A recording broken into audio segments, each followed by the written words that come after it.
Alamin natin ang latest dyan sa Senado, RH28, Raymond Adpaas. Laki Raymond. Elaine, Mayor, hindi daw dapat kinukonsinti ang lawbreaker o hindi sumusunod sa batas.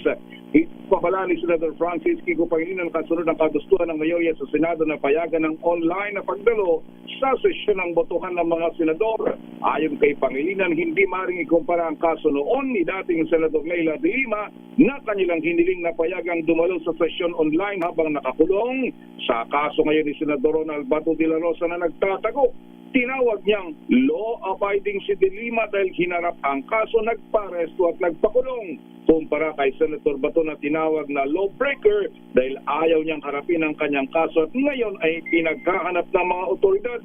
Maliban pa sa panahon ni De Lima ay umiiral ang COVID-19 pandemic kumpara sa ngayon. 2021 na naghain sila ng isang resolution kasama sina dating Senador Franklin Dridon, Ralph Recto at Senador Risa Ontiveros upang payagan si De Lima na makadalo sa sesyon online, ngunit hindi ito pinayagan ng noon ay Senate President Senator Tito Soto III. Diin ni Pangilinan huwag magpaloko sa mga nagkukumpara ng langka sa durian. Mensahe naman sa mga bayarang trolls, itigil na ang paninira at kasinungalingan para protektahan ang mga kurakot na politiko na nasa kanilang likuran.